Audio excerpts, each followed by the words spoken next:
Time and Date, we look up into the sky. We bring you exclusive footage from eclipses worldwide. We take our mobile observatory to where the action happens. Hi, Steffen. Hi, Anna. We collaborate with experts and observatories across the globe to bring you the best view of celestial events. And we ordered the Devil's Horn just for you. Now, we have to say thank you very much for your images tonight. We explain how and show why it all happens while answering your questions during our live broadcast events. That is a meteor. Find your home and even more details on Time and Day. And subscribe to join us next time.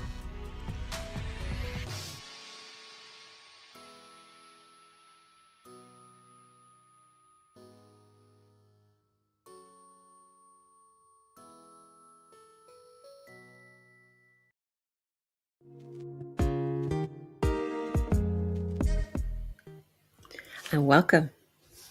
I'm Anna Buckle, this is Graham Jones, and you're watching a total lunar eclipse live on timeanddate.com. It is the second and longest lunar eclipse of the year, and the whole thing is going to last 5 hours and 27 minutes. But for the next 4 hours, we're going to guide you through the moon being covered by Earth's dark inner shadow, the moon turning a rusty red color, and then Earth's shadow moving off again, off the moon. But first, we've got some housekeeping that we always do. We've got a timeline on, it's the wrong way I'm pointing, on the side of the screen here. You can see that we're right deep into the penumbral phase of this eclipse, and pretty soon getting up to partial. That's when Earth's darker shadow will cover the moon. At the moment, it's Earth's inner lighter shadow covering the moon. And we've got our trusty UTC clock here at the bottom showing us what time it is on the timeline and across the world for a universal time, so all our viewers can be on the same time. So totality is in about 90 minutes from now. We've got 1 hour and 22 minutes about that of totality. So a long time of totality for this eclipse. And Graham, what are we looking at right now? Yeah, so right now we're looking at pictures from the Time and Date Mobile Observatory, which is on the island of Cyprus in the Eastern Mediterranean. And here we've got this really nice wide angle shot. So this is looking east out across the Mediterranean. And we can see there that the full moon is just starting to climb into view.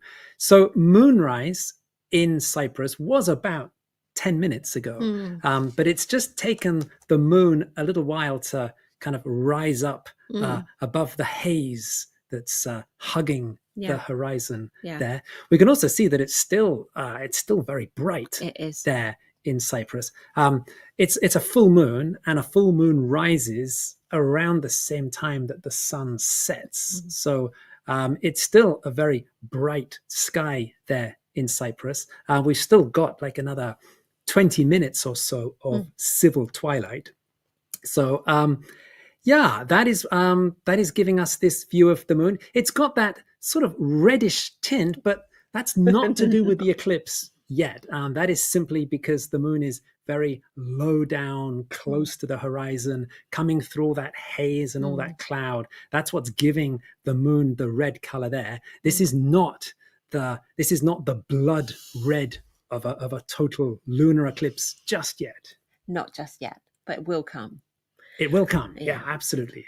So as you said, it's not completely dark in Cyprus yet. So who else can see this eclipse? Yeah, so we are talking here about a full moon, and you can see a full moon if you are anywhere on the nighttime side of the Earth. Now this is a lunar eclipse, so you don't need any special equipment for this. There are no safety messages to give out for this one. If you're on the nighttime side of the Earth, if you have clear skies, you can go out and you can look up and you can enjoy this eclipse. So who are we talking about? I mean, who can see the full moon at the moment? Well, for this, we can consult our moonlight map, which is just above us there on the right-hand side of the screen. So this is showing the area of the globe where the moon is visible right now, where the moon is above the horizon. It's a moonlight map, so it is the light colored area of the map where the moon is visible. So right now, it's pretty much all of Asia and Australia that can see the moon at the moment. But Anna, this is not a static map. No. This is a dynamic, moving map. As the Earth is rotating, then the part of the globe that can see the moon is changing. Yeah. And over the next 4 hours, we're going to see the light area on that moonlight map. It's going to slowly shift to the left. It's going to slowly shift to the west. And that means that the moon is going to be rising over Africa and rising over Europe. Yeah. So the island of Cyprus, for example, right in the eastern part of the Mediterranean, that is just where that sort of light part of the map is meeting the dark part of the map. That's where the moon has just risen. As the Earth continues to rotate, more and more of Europe is going to have moonrise. In London, for example, moonrise is going to be about 2.5 hours from now. That's going to be about 20 minutes before the end of totality during tonight's eclipse. Overall, pretty much all of Asia, Australia, Africa, and Europe will have a chance of seeing some of this eclipse. So those are four, pretty much all of 4 continents. That's giving us roughly 7 billion people have a chance of seeing some of tonight's eclipse. That's a lot. That's about 85% of the world's population. Anna, we have data on our eclipse pages about how many people in the world can see different stages of an eclipse. There we're using actually raw population data that is coming from the Center for International Earth Science Information Network at Columbia University. So it's really interesting figures that we have there.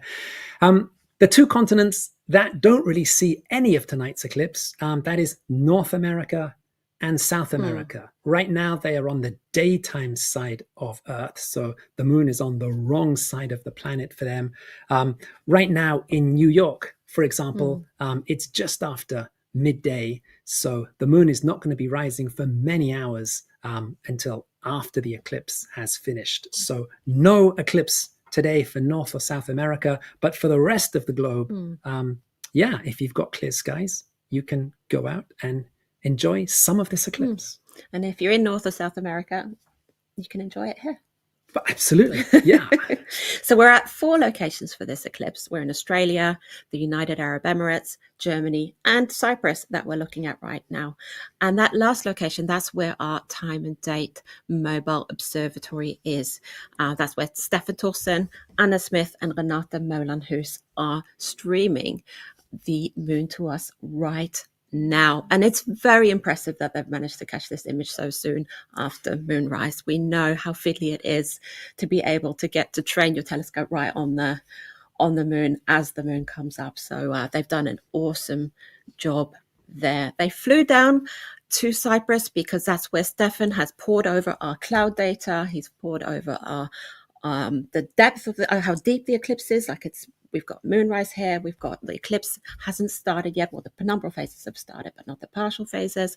So 15-ish% of cloud cover in general in Cyprus. So we had our fingers crossed for clear skies there. But we've also got some other partners.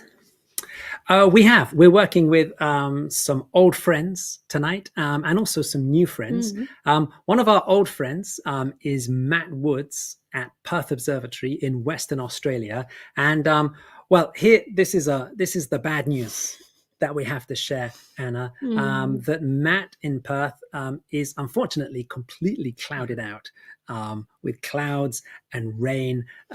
Matt's actually been having the wettest winter since 1996, and unfortunately, we're not going to get any telescope images tonight from Matt. We are, however, going to go and have a chat with Matt in Perth in about 15 minutes from now. Yeah. And in Dubai, we're working with the Dubai Astronomy Group for the third time. They're in the United Arab Emirates. It's Khadija Ahmad, Shiraz Ahmad Awan, Ahmad Hassan, and Mahmoud Hassan. And they're bringing us beautiful images from Dubai anytime. We've seen them practicing while we've been waiting to start the show. They're working alongside astrophotographer Rami Debo as well. So we're excited to see some images from them as well. Yeah, absolutely. And also tonight, we're working for the first time with some new friends in Kassel in central Germany. We have a wonderful team at the Kassel Observatory. This is David Spira, Mark Voskowski, Miron Gassat, Florian Hein, and Julian Kanatz. First time we've collaborated with them, but again, we've seen some great images coming in from there of them getting everything set up and ready. The moon hasn't risen yet in Germany, as we can see from our moonlight map. We've got to wait for that light area to shift across into Europe before moonrise. But we are hoping to get some images from Kassel, maybe towards the end of totality tonight. Yeah. And if you're watching from somewhere else, it's Sunday evening here at HQ in Stavanger, Norway. The moon is still going to rise, like it's 2 hours until it rises. The sun's still very much out here. And we've been talking to local media here and explaining to people how to be able to see the eclipse. And unfortunately, the eclipse will be rising as it is during totality here. So you need to get up high and have the sun in your back and look towards the east to get a chance to see a little bit of totality. But the partial stages, for sure, you will be able to see if you elevate yourself to a higher location. So when the partial eclipse ends, it's about 1 hour, 45 minutes after moonrise. The moon will still be close to horizon, but it's worth going out, taking a look, and making sure you're bringing a torch to get back down that mountain you're on. But right now, we're in the penumbral phase of the eclipse. And what does that mean, Graham? Yeah, so the penumbral phase of a lunar eclipse, this is where the moon is passing through the lighter outer part of Earth's shadow. So, Anna, imagine you were an astronaut. Easy. Standing on the near side of the moon. That's the side of the moon that we're looking at now on the screen. It's the side of the moon facing towards Earth. If you were standing there and you looked up at the sky, you would see the Earth blocking some, but not all of the sun. You'd be seeing a partial solar eclipse. As we look at the moon now, we can see that on the left-hand side of the moon, it's a lot darker than on the right-hand side of the moon. So if you were standing on the left side of the moon, you'd be seeing a pretty deep partial. Oh, and we also see there's a beautiful plane going across the moon there as well. That's a nice catch from the team in Cyprus. So yeah, if you were standing on the left-hand side of the moon, as we're looking at it here, you'd be seeing a very deep partial solar eclipse. If you were standing more towards the right-hand side of the moon, you'd be seeing a much shallower partial solar eclipse. Looking at the moon from back here on Earth, this is what we call a penumbral lunar eclipse. Now, in about 10 minutes from now, this is when the partial lunar eclipse starts. This is when the moon starts to move into Earth's dark inner shadow. And this is when we're going to see the moon start to be sort of eaten away by this dark shadow that's going to spread in from the left-hand side of the moon as we're looking at it now. And Anna, if you were that astronaut standing in the dark part of the moon, when you looked up at the sky, then you would see the sun completely covered by the Earth. You'd be looking at a total solar eclipse. Then about an hour or so after the partial lunar eclipse starts, we arrive at totality. That's when the whole of the moon's disk is covered by Earth's dark inner shadow. And that's when the moon can take on this famous blood reddish tint. Now, why does the moon turn red? Actually, we're going to be talking to Matt in Perth about that in about 10 or 15 minutes time. Yep. But first, we have the partial eclipse to look forward to. We can watch that. There's penumbral. You can already see that it's getting quite dark there on the left side. The penumbral eclipse is getting deep. It's getting darker and darker. And we are going to let you enjoy these gorgeous images of the moon from Cyprus here. And we are going to be back and talk to Matt Woods in Perth about what we're in for tonight during totality. Actually, why does the moon turn red? So we'll see you back here soon.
You're watching Total Lunar Eclipse here on timeanddate.com, and we are getting into the partial phase of this total lunar eclipse, which is really exciting. You can see the moon there being covered up there on the left-hand side. We've got our timeline there on the side. I keep pointing the wrong way, but we do have it there on the side, and you can see that our little moon icon has moved into the partial bit of our timeline there. So that's a good thing to keep an eye on. That means we're just under an hour to where totality starts, and we can see 1 hour and 22 minutes of a total lunar eclipse, a blood moon. So we're excited about that. And yeah, and we've got great images coming in here. We've got in the main feed here, we've got the image from the Time and Date Mobile Observatory in Cyprus. Up in the top right-hand corner, we've had some great images there from the desert just outside Dubai, from the Dubai Astronomy Group. Also earlier, we saw some nice images in the top right corner of the team at the Kassel Observatory in Germany setting up. They're on the rooftop of a building that's part of the University of Kassel in the city center. And we had some nice pictures there of them getting ready for moonrise later on this evening. And we also got someone else on the screen. We've got Matt. Yeah. And we've been excited to talk to you, Matt. I know that I know that you're not too excited to be back at home in your office, but it's our 8th time working with you and Perth Observatory. We're super excited. The weather had other ideas for live streaming the eclipse, but we're excited to see you. And it's past midnight for you, Matt. So thank you for staying up, and tell us about all the struggles you've had with the weather this winter in Australia. Yeah, so Mother Nature RSVP'd saying they're coming to this event, and as we speak, starting to rain again. So typical. So this has been the wettest winter in Perth since 1990, when I was 10 years old. So Wow. that's a very long time. And I have been driving through this. My girlfriend's birthday, Rachel, was this week. Decided to drive about 5 hours down to a lovely place called Pemberton. Highly suggest if anyone's coming to Perth, go down. It's amazing down there. But I think they were talking about they experienced about 100 millimeters of rain this weekend. So I definitely drove through a lot of this rain, and it's great for the farmers, but this is why we call clouds our mortal enemy. It's not great for astronomy, is it? Yeah. That is always the great challenge of astronomy, of course. Especially since this is the first eclipse that we've had, total lunar eclipse here, since November 2022, when we actually did this from the Matilda Bay. So we had this Perth City skyline, and even we had some issues with cloud at the very beginning here. Yeah, and Matt, when you're not streaming eclipses and when you're not driving through the rain, I mean, you and your colleagues at Perth Observatory, I mean, you guys do a spectacular job at talking to the public about astronomy. So tonight we've got this total lunar eclipse. Just under an hour from now, the moon is going to start to turn red. So Matt, how do you explain it to people when they ask you, why does the moon turn red? Yeah, it's a great, really interesting railing. It's the same reason why we get colourful sunsets and sunrises as well. And during the total lunar eclipse, during totality, the moon moves into the umbra, the inner shadow of the Earth completely. So from now until 1:30, we're seeing the moon slowly move within it. And what's really interesting is when we're actually live streaming this, during the partial phase, we're actually we would normally be running on video and sending that to you guys. But once we actually moved into totality, we actually have to change to taking single shot photos because the moon gets so dim that we have to up the exposure time as well.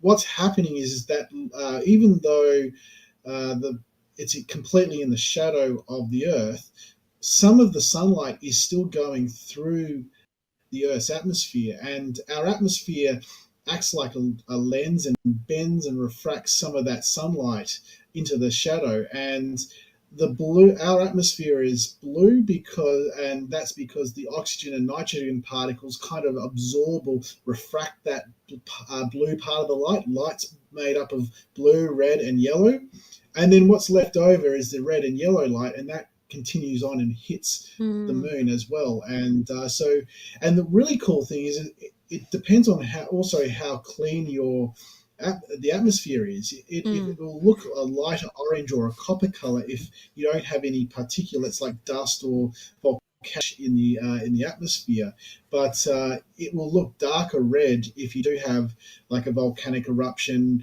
throw up material up into the atmosphere as well. So we had the Tongan eruption a few years ago, and we had some fantastic sunsets for about a years, I think it was. Yeah. Well, that's a great explanation. Yes, it on is. the red color in a blood moon. Thanks for that, Matt. Well, Matt, we've been clouded out completely tonight in Perth, but we do have some more great eclipses coming up, right? Yeah.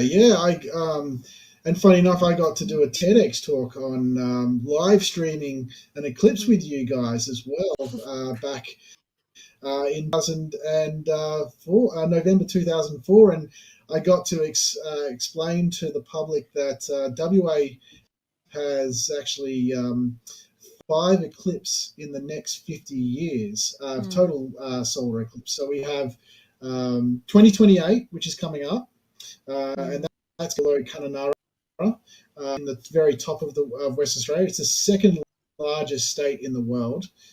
We then have 2037 through Gerald and Dunsborough, which is about 5 miles from Perth.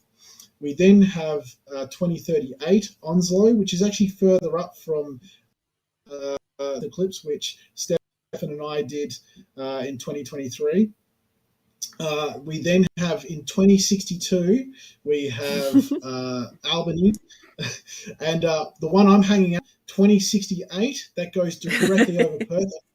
Observatory as well, so you can sign me up for that one, but we don't have to wait as long. We don't have to wait as long for the next total lunar eclipse here. That's actually March 3rd, and that's actually a reasonable time. I'm looking at it right now, and 6:43, 7 p.m. That's a nice reasonable time. So yeah, looking forward to that one.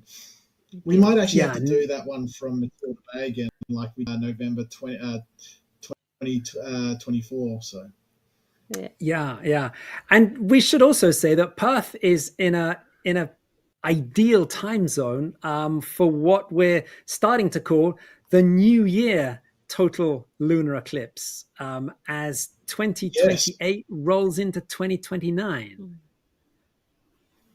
Yeah, I think you guys have said you're coming out for the 2028 total solar eclipse. I think you guys should come out again to celebrate New Year's. We could do a full costume setup as well. Like we have the big glasses, the zuzus, and have fun, sparklers. Well, Probably not sparklers here in Perth. In a state forest, and B, it's probably going to be very, very warm that day. So yeah. So just to explain, this is a total lunar eclipse that is going to start on December 31st, and in the time zone that Perth is at, as New Year strikes at midnight, it'll be during the first partial phase of the eclipse. And then about 15 minutes after New Year, that's when totality will begin in Perth. So yeah, it really is the New Year lunar eclipse. And yeah, Perth is really the ideal place to go and celebrate. We'll talk to Steffen and see if we can go to Perth twice in 1 year. Look, West Australia is the best place for do astrotourism, guys. So it's, you know, our observatory is about 45 minutes out of the CBD, and I tell you what, we're for. So rule, you don't get skies like we do 45 minutes out of any city. So thankfully, Perth is growing north and south, not east. It's and you don't have too far to get out of Perth before you get some pretty awesome skies. I've been lucky enough recently to go out and do quite a lot of big trips out in the country, and oh my lord, we have the best objects in the night sky in the southern hemisphere. We might not have a pole star, but we have all the best objects, and we have one great view of the Milky Way during wintertime. Yeah, I'm excited about seeing it. I am excited. Can I sell this here or can I? Well, Matt, it's always a pleasure talking to you, and we count this as your 8th live stream with us, even though we're not looking at the moon for now. And we're going to see you back again in March next year, and we're going to get everyone to keep on watching. We're inching towards totality. We can really see that partial stage moving across the moon there, like it's getting darker and darker. So I'm very excited about that. Totality is at 5:30 UTC, 17:30 UTC, that is. And thank you again, Matt. It's been awesome talking to you, and stay tuned, and we'll be back soon.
You're watching a total lunar eclipse here on timeanddate.com, and I have a special report from Mission Control. Earlier in the show, at the 1722 UTC time code, I need my glasses on for this. You might have seen a plane going across the moon. That was the Boeing 737 Georgian Airways flying from Lakana to Tbilisi. We know there are quite a few nerds out there that enjoy that kind of fact, including here at Time and Date. So yeah, we're just adding that to the mix. We're about 17 minutes up from totality. It's about 20 minutes. It's a very smooth change totality, isn't it, Graham? It is, and we can see from the images on the screen that yeah, I mean we can see clearly that the partial phase of this eclipse is almost done. That almost the whole of the moon's disk is getting covered by that dark inner part of Earth's shadow. We can also just check in on our moonlight map that's just above us there to just see what the global situation with this eclipse is. So just a reminder that the light area of the moonlight map, that is where the moon is above the horizon. That's where the moon is visible at the moment. So yeah, it's pretty much all of Asia, all of Australia, and now more than half of Africa, and around about half of Europe. This light area of the map is slowly shifting to the left. It's slowly shifting westwards as the Earth rotates. This means that Germany, where we have our partners at the Kassel Observatory in central Germany, they are slowly moving towards the light area of the moonlight map. Moonrise in Kassel is around 1751 UTC, so that is around about 35 minutes from now. Of course, we won't see the moon instantly in Kassel. We saw at the beginning of our show that we had to wait for a while for the moon to come into view after it had risen in Cyprus. It's got to get out of the, that dirty air we often see along the horizon. We've also got to wait for the sky to get a bit darker after sunset, because one of the things that Matt mentioned when we were talking to him is that, as the moon approaches totality, it really does get much dimmer as well. So, I mean, we can see there is on the screen, there is that enormous contrast between the bright edge of the moon on the right-hand side and that darker bit of the moon on the left. The moon really does get very faint during totality. So when it's rising just as the sun is setting, the sky is really bright. So it's, we are going to have to wait a little while still before we get to see our first pictures of the moon from Kassel. But that's what our moonlight map is showing us. By the way, that little icon right in the middle of the map, that icon is a moon icon, and that is showing us where the moon is directly overhead at the moment. And it's pretty much over Singapore, which means that if you're in Singapore now and you look straight up, the moon is sort of directly above your head there in that sort of Singapore part of the globe. The moon is also turning red on the moonlight map because the moonlight map is showing the eclipse in progress. It is. And we can also see from our images here that that main image we have on the screen now, it's exposed for the dark side. We can kind of, if we add a little bit of imagination, see that it's turning a little bit red. And as the lighter side becomes smaller and smaller, it will get more and more red. So very excited about that. But there can be a little bit of blue in a blood moon as well.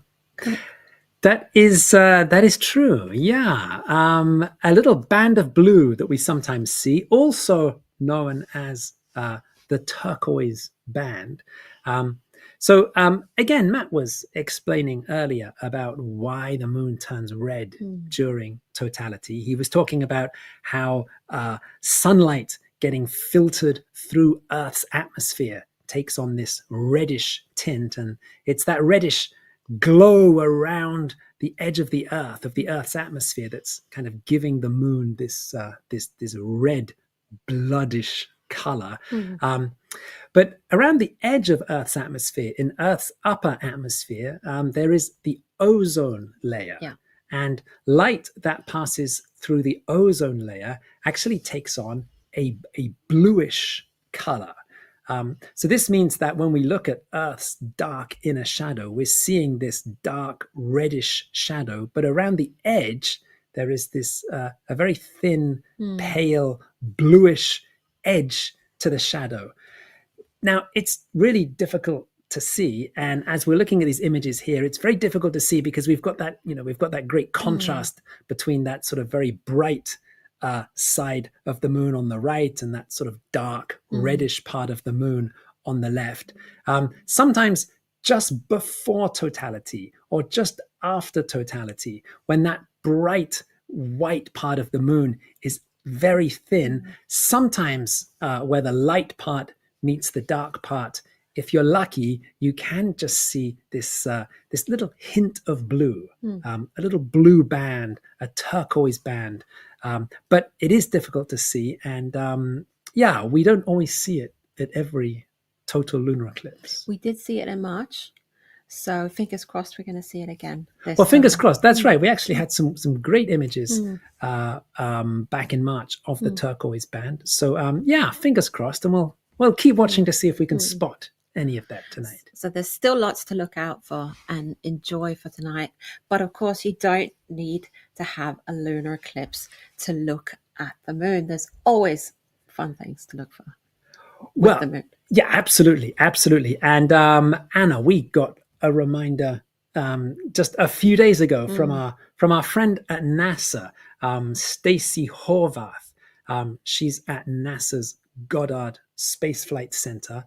And her reminder was that Saturday, October the 4th, is the International Observe the Moon Night. So this is a global celebration of looking up and learning about the moon. I think last year's event, it involved participants in about 127 countries. We're wishing everyone good luck for International Observe the Moon Night. And another excuse to look at the moon. Exactly. As if you needed it. Another excuse. Well, we are looking at the moon right now, and we're going to keep watching. We're getting close to totality. We're about 9 minutes out. So very, very excited about that. You've got the timeline there on the side. You can see our little moon icon. We're inching its way towards totality there. We've got our moonlight world map, and that stays on when we go off the screen. That shows the moon going blood red there as well. So we're super excited. It's 10 minutes from now. Totality begins.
This is the second total lunar eclipse of 2025 that you're watching here on timeanddate.com. And well, we are struggling a little bit at the moment, Anna. We have some clouds have invaded the sky for our mobile observatory team in Cyprus. We're also struggling a little bit with our pictures there from Dubai at the moment. But hey, this is all part of the game, right? This is an eclipse live stream, and clouds do happen, of course. Having a look on our timeline, we can see that we are into totality. We're about 20 minutes into the total phase of this eclipse. We did see earlier that the moon certainly had got covered completely by Earth's dark shadow. Okay, we're getting pictures back now here from the Dubai Astronomy Group in Dubai. Yeah, we can see that the moon has gone very faint. We can see that it has taken on a sort of a very pale reddish color there as well. So yeah, this is totality. We have still another hour or so of totality to go. So yeah, we've still got lots to look forward to. Yes, with this. Yeah. Now we do have to mention, Anna, the amazing team that we have here at the Time and Date headquarters in Stavanger, Norway, who are taking all these pictures from around the world and putting together this live stream. So the team here in Stavanger, we have Jeremy Kraus, we have Andy Ardener, we have Ardian Rexhai, Sarah Kornberg, Adalbert Michelic, and David Usken, putting together these images for us here. And of course, Anna, we have our intrepid mobile observatory team out there in the Eastern Mediterranean on the island of Cyprus. That is currently struggling with the clouds. Right, currently fighting the clouds. That is Steffen Thorsen, Anna Smith, and Renate Mauland-Hus. And we're going to have a chat with Steffen later. But right now, we are going to catch up in Cyprus with Renate. She is Time and Date's data analyst. She's our in-house cosmology PhD and just kind of an astro all-rounder. And she's flown out with the mobile observatory team to Cyprus. And we are going to go across and have a chat with her now. And there she is in the dark. Okay, and I think at the moment it's also saying Matt Woods there. Yeah, of course. That is Renate. that is Renate there. Hi, Renate. Hi. Hi. And hey, it was sorry about the clouds, but this seems like it might be a good time for a quick chat. Yes, absolutely. Now, Ishiza, this is your second interview today. I think because this morning you were doing an interview from Cyprus with Norwegian National Radio about tonight's eclipse.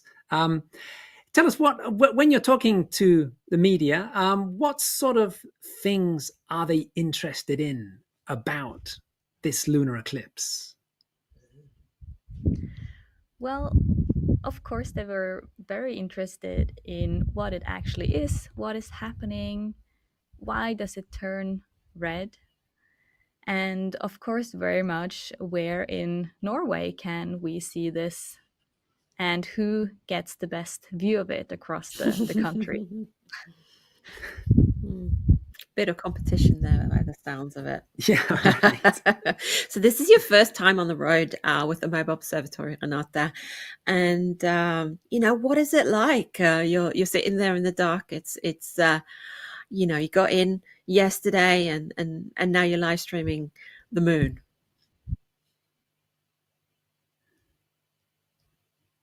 Oh no, we're losing her sound. Can you hear me? Yes, now we can hear you, Renate. Go ahead. What is it like? Go ahead. Okay. Well, it's very nice. First of all, of course, it's my first trip, but it's not Steffen's first trip, so he has everything planned out with nice long Excel spreadsheets that we can follow to make sure everything is going according to plan. And we practiced a bit yesterday, tried to find some stars and things to align our telescopes with. And of course, it's very nice to be sent to Cyprus for this mission. So we're having a good time. Oh, that's good to hear. And did your trip go okay? Did they take an extra look at the telescopes? Yeah, they did take our carry-ons to the side and security and went through all three of them. But otherwise, everything went very smoothly. All the luggage arrived on time. Oh, that's good to know, because we do have telescopes in the carry-ons, so they might get a bit curious about those. And we're looking at the moon from Dubai here, and it's looking kind of purpley dark. And we were looking at the moon before the clouds came and got you guys in Cyprus at a very rusty brown moon. And Graham and I were discussing, what color really is it? Because the telescope it depends a little bit on your telescope. It depends a little bit on your settings, on your camera, what color. So you can actually see it. Probably not right now because of the clouds, but earlier. What color is the moon where you are? Yeah, we had a very similar experience to you. Very dark, quite a brownish red color. So of course we try to portray it as realistic as possible when we send the images. So and how is it? Is it as magical as I remember it? Yes, it's beautiful. Very, very, very beautiful. Oh, that's good. Well. And so, and what is the latest situation on clouds? Just looking around, and what we're coming up to 9 p.m. local time there in Ayia Napa, and I mean, just kind of looking up, how are we doing on the clouds? Well, it's still a bit of clouds covering the area. The wind has picked up a little bit as well, but there's a little bit peeking through in between. Yeah. We're certainly picking up a bit of the wind on the microphone there as well, so we can hear that. But actually, just as you were talking, we did see there was a little bit of the moon just came fleetingly into view in the telescope view there. That's just above you on the screen. So it's fingers crossed time. It is. I'm crossing all my fingers and toes and all the things I can cross. Renate, we're going to let you get back to work. We're going to be back in Cyprus soon to talk to Steffen and hear about his experiences. And meanwhile, keep watching, enjoy the blood moon if we can see it between the clouds, and we are approaching the midway point of this eclipse, so we still have just under an hour left, right? A little bit less than that. A little bit under an hour for totality. Yes. So we've still got a lot of totality, and we've got lots of eclipse left, so we'll be back soon.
Welcome back to this total lunar eclipse on timeanddate.com. And well, we are over the halfway point of this eclipse. We can see from our timeline that we are moving through totality, the total phase of this eclipse. We have about another 25 minutes or so to go, but we have passed maximum eclipse, and the moon is now starting to move slowly out of the Earth's shadow. Moonrise is happening across Europe. The moon has risen in Kassel in Germany. We haven't seen any pictures from Kassel yet because we're still waiting for the moon to get up high enough into the sky to become visible.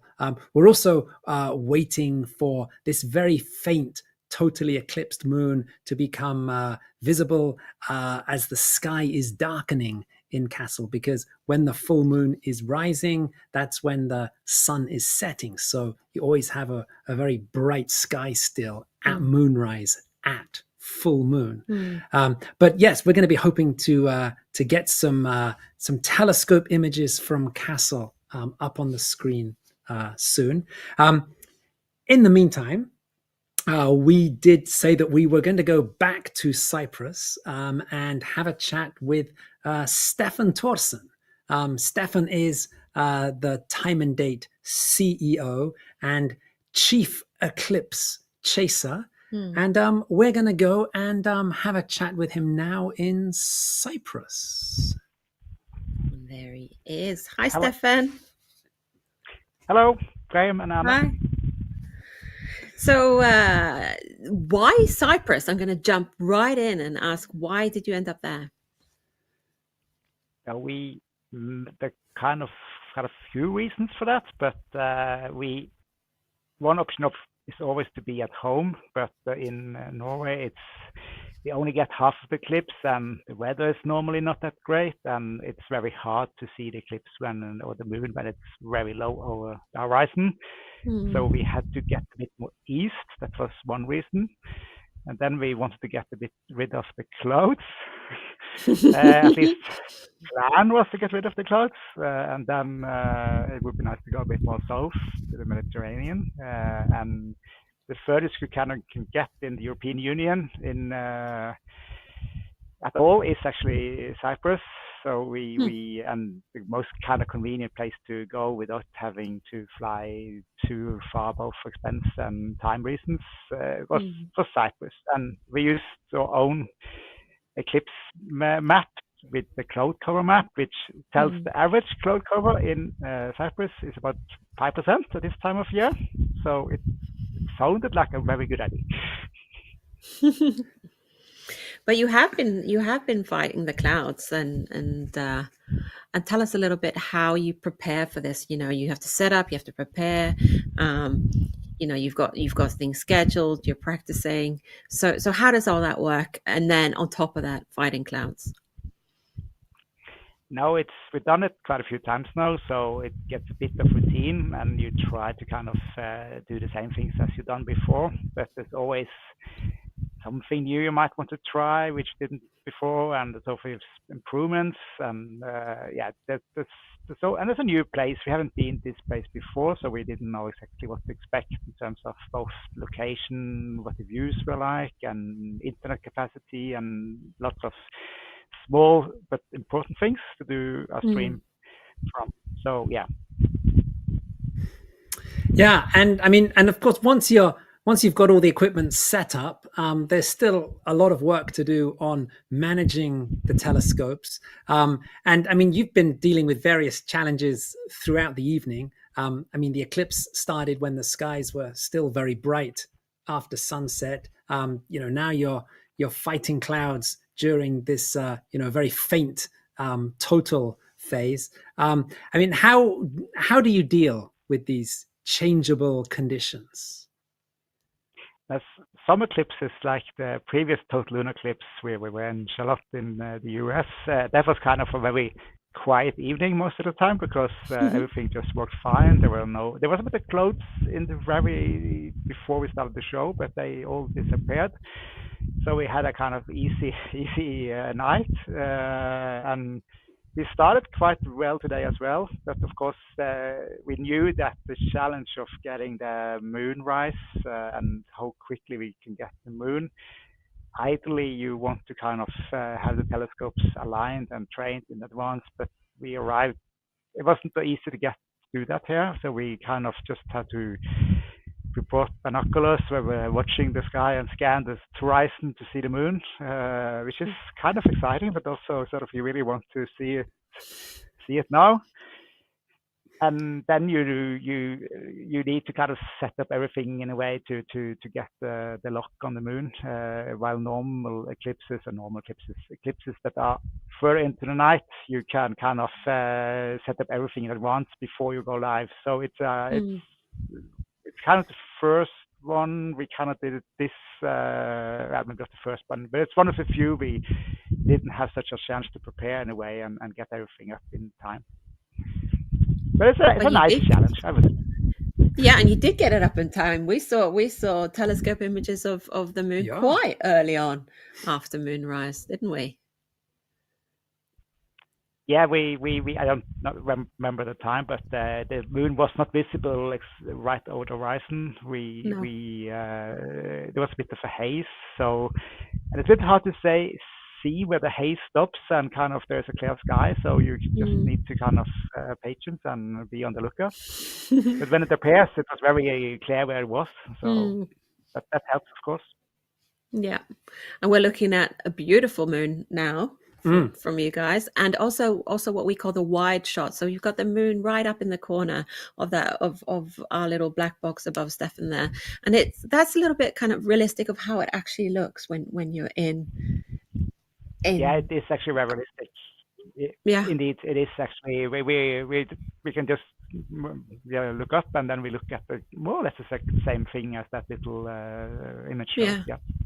Yeah, so I often get the question, like, why does that look different? Like when I say it looks, when you see moon look red on the horizon, and they're like, oh, well, that's a blood moon, isn't it? And why is that? Why is this special? And I said, because you look up and the moon is red right up in the sky, and this is tiny red dot, and that's exactly what that image represents. So even though it's not so impressive in that sense, that's what it looks like, and it's a very fascinating sight, I reckon. Yeah. So, Steffen, you've got a bit of wind there as well. You've got a bit of clouds. You're really dealing with the conditions. So we're going to leave you to deal with them and help Renate and Anna get on with the telescope manning. So keep watching. We're going to cross our fingers that the clouds are going to go away again. And there's still 20 minutes of blood moon to go. So we're really enjoying this color that we're looking at here on the blood moon, and remember to go to our YouTube channel and subscribe so that you won't miss out next time. But we will be back soon, so see you here in a few.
Hello, you're watching Total Lunar Eclipse here on timeanddate.com, and we're watching the Burj Khalifa in Dubai eclipsing the eclipsed moon here. So we had to just jump on and to just tell you guys what's going on. Right. This is quite an extraordinary shot that we're seeing here.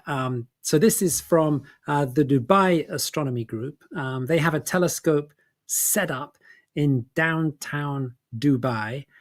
They've got it trained on the eclipsed moon. We can see that, that blood red moon as we're coming towards the end of totality, towards the end of the total phase of the eclipse. And from their vantage point, the moon is passing behind the Burj Khalifa. That is that iconic tall building in downtown Dubai, the tallest building in the world. Wow. And the moon is passing behind it as we come towards the end of totality. Yep. So here you go. You got the building pretty much covering the whole moon. At least we've got Cyprus there up in the corner. They managed to fight the clouds off for us so we can see what it looks like. But so if you were wondering what that structure was, that's what it is. And a little bit confusing because obviously the telescope is trained on the moon. So it doesn't look like it would look like if you were standing on the ground. You would see the moon just passing behind, right? Right. The telescope has been tracking the moon. So yes, it kind of looks like the Burj Khalifa is sort of tilted at some sort of crazy angle there. That's simply the way the telescope has been following the moon across the sky. The moon is now there, completely hidden behind the Burj Khalifa. We should then see it coming out the other side fairly soon. But this is a spectacular lunar eclipse stream from Dubai, and congratulations to the team there for catching this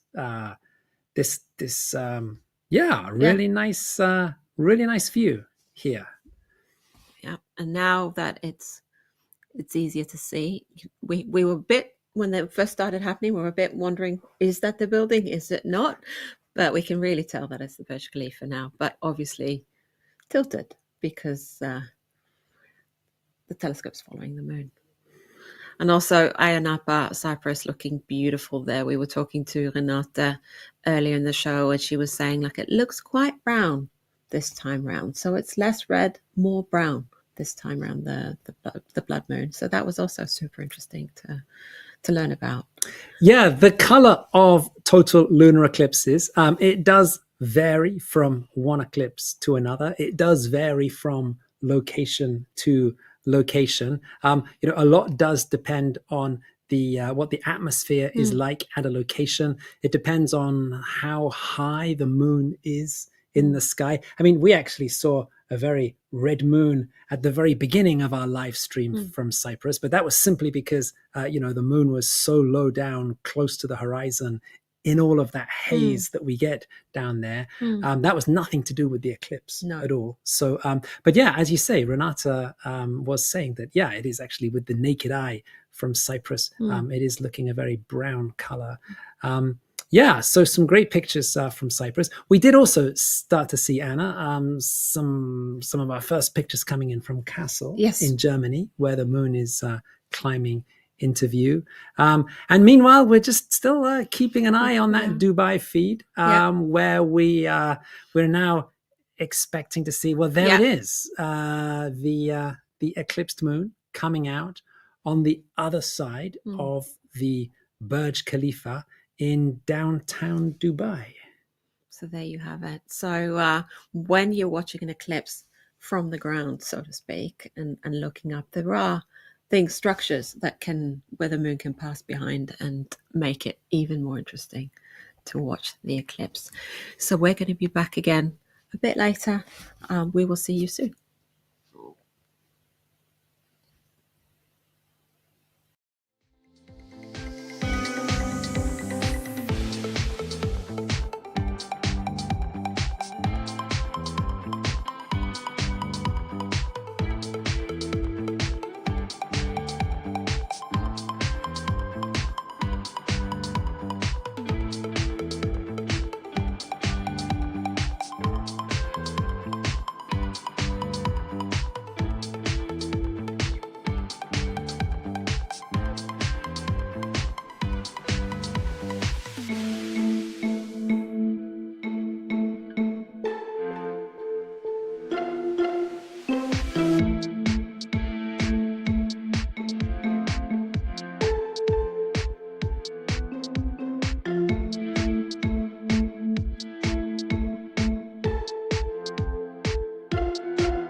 you're watching a total lunar eclipse here on timeanddate.com. And what an exciting it's journey it has been. There's been clouds, there's been buildings, and yeah, we've been looking at beautiful pictures from Kassel, Germany here, courtesy of Kassel Observatory. They're doing an awesome job, and we can see that the total phase has ended, and the partial phase second partial phase is well on its way. We've got our fingers crossed for Cyprus. We are hearing that the worst of the clouds might have passed. So I'm just crossing. And if you have a big screen, and we had to zoom in a bit and have a look because we've got a small screen here, you can see Saturn below to the left in the corner there, the live image from Aya Napa, because Saturn is out hanging out with the moon for this eclipse. So yeah, there's lots to see in the sky. We're at the second of 3 total lunar eclipses in a year, but also in the middle of a 2.5 period with no total solar eclipses. So we've got these beautiful total lunar eclipses, but no total solar eclipses. And why is that, Graham? Yeah, so we do get these patterns in the way that the Earth and the Moon and the Sun align. So, roughly speaking, every 6 months we get a lunar eclipse at full moon, and that is followed by a solar eclipse at new moon, or it can be the other way around. A solar eclipse at new moon followed 2 weeks later by a lunar eclipse at full moon. So we have these nice alignments of the Earth, the Moon, and the Sun, but we never get a really perfect alignment at both of those events. So tonight, for example, this is a total lunar eclipse. This is a perfect alignment of the Sun, the Earth, and the Moon. In 2 weeks' time, we're going to have a solar eclipse, but by the time that solar eclipse comes, the alignment between these 3 bodies is not quite as perfect. So we sort of get these patterns where we have a run of total lunar eclipses that are accompanied by just partial solar eclipses. But then the pattern slowly shifts over a couple of years, and then we find that we get a run of total or annular solar eclipses where we have this really perfect alignment at new moon, giving us a perfect solar eclipse. But then the alignment is not quite so good at the accompanying lunar eclipse. No. And so we just get a partial lunar eclipse or a penumbral lunar eclipse. Yeah, and we do have a partial solar eclipse in 2 weeks. Again, this eclipse season, like you mentioned. And it's not perfect, it's partial. The moon's shadow will be grazing the southern part of the globe, so it kind of skims the bottom of the globe. So not many people get to see it. But in a way, it's the New Zealand eclipse because they're very lucky. That's right. New Zealand does turn out to be in pretty much the prime position for the partial solar eclipse in 2 weeks' time. And Anna, we're going to be live streaming that eclipse. For this one, we are teaming up with Warren Hurley and Anton Stuck and the rest of the team at the Dunedin Astronomical Society. They're in the city of Dunedin on New Zealand's South Island. And in 2 weeks' time, as the sun rises on September 22nd, New Zealand time, they'll be having a 72% partial solar eclipse at sunrise, as seen from the city of Dunedin in New Zealand. And we have to say it, weather permitting, we're going to be streaming that eclipse live here on timeanddate.com, thanks to our friends at the Dunedin Astronomical Society.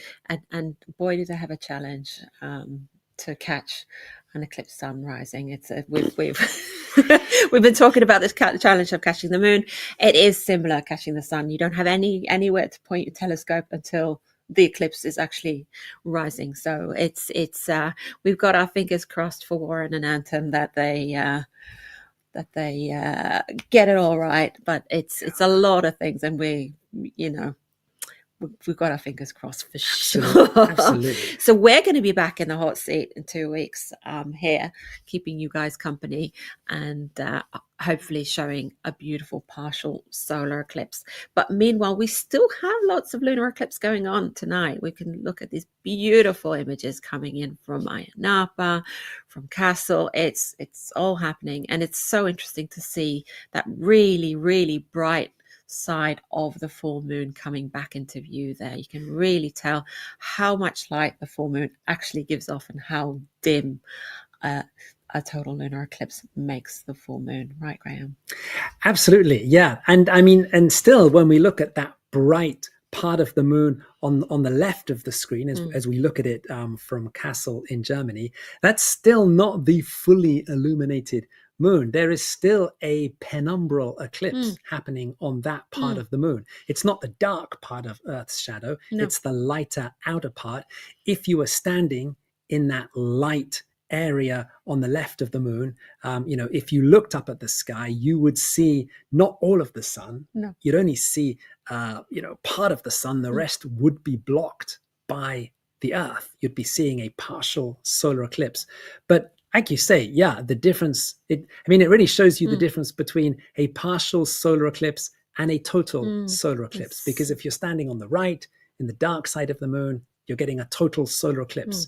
If you're standing in that light side, you're getting a partial solar eclipse. But the difference is so big, and it just shows that how light that outer shadow of penumbral shadow is, really. Yeah. So, we're going to enjoy these images, and we will be back a bit later.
welcome back to this total lunar eclipse here on timeanddate.com, and it's welcome back one last time.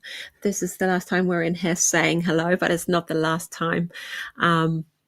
The show will last a bit longer than this, fortunately. We've still got a bit of partial to go. And lunar eclipses are normally quite relaxing, but this one has been eventful. And we've had buildings fly across the moon. We've got planes fly across the moon. And Mission Control, they just mentioned that another plane crossing our feeds as we were talking right up in the top hand corner there. So timestamp 19/20/10 UTC for those who want to go back after the show and have a look. Sound is from in there is that it was an amazing view on the big screen. So for those plane spotters out there, go and have a look. Yeah, I think 2 plane crossings in one live stream. I think that's a new record. For us, at least. That's a new record for us, for sure. And like you say, yeah, we've had the moon passing behind the Burj Khalifa. We've had some dramatic fights with the clouds in Cyprus. It's like you say, it's been an eventful evening. In all of the excitement, there is also one thing that we do just have to clarify. We mentioned earlier that on the widescreen shot from Cyprus, just below and to the left of the moon, we mentioned that there was Saturn. In fact, that was not Saturn.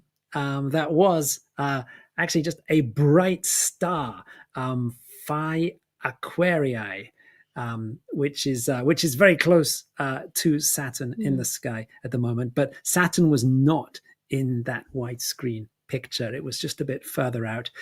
Having said that, Saturn is in the neighborhood of the moon, and if we get a chance, we might try to get a shot of Saturn with a telescope before the end of the stream tonight. Yeah. So they just have to prioritize which telescope they want to put to Saturn instead of the moon. So we're giving them some time down there in Cyprus to figure that out. So we'll see. We might be lucky. We might get a bonus Saturn. But we do need to thank some folks, as we're at that part of the show where we do our thank yous. And we want to reach out to Matt Woods and apologize for the rain and his heartbreak over that at Perth Observatory, our 8th live stream together. Thank you so much, Matt, for joining us, telling us about why the moon turns red. We want to thank Khadija Ahmad, Shiraz Aman, Awan, Ahmad Hassan, Mahmoud Hassan, and the Dubai Astronomy Group in the United Arab Emirates. They've been working with astrophotographer Rami Debo. There's our 3rd live stream with them. They did amazingly well. Very fun to see the moon pass behind Burj Khalifa. Graham. Yeah, and we want to say a very big thank you to our new friends at the Kassel Observatory in central Germany. The first time that we've collaborated with them, and we've had some beautiful pictures there. We had to wait, of course, because we had to wait for the moon to rise in Germany, but then we got some fantastic pictures. That's from David Spira, Mark Voskovsky, Miron Gassat, Florian Hein, Julian Kanatz, the team there at the Kassel Observatory in Germany. Thanks for the great pictures from central Germany. Yeah, but not to forget Steffen Thorsen, Anna Smith, and Renate Mauland-Hus operating the Time and Date Mobile Observatory in Cyprus and fighting those clouds bravely. We've had a lot of messages going back and forth between us and Mission Control behind us. There's a lot of people to thank, but we're going to be back in 2 weeks thanking more people. So there's going to be a partial solar eclipse coming our way on September 21st. That's UTC time. It will happen on September 22nd in New Zealand, where we will be streaming from with our partners in Dunedin Astronomy Club. So keep watching, hit that subscribe button. There's going to be more partial eclipse at the end, and maybe even some Saturn. We will have to see what Steffen and co decide to do. So see you back here in 2 weeks. Bye. Bye.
time and date, we look up into the sky.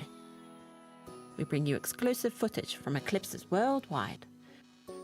We take our mobile observatory to where the action happens. Hi, Steffen. Hi, Anna. We collaborate with experts and observatories across the globe to bring you the best view of celestial events. And we ordered the Devil's Horn just for you. Now, we have to say thank you very much for your images tonight.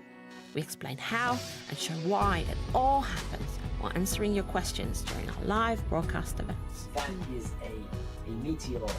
Find your home and even more details on time and day. And subscribe to join us next time.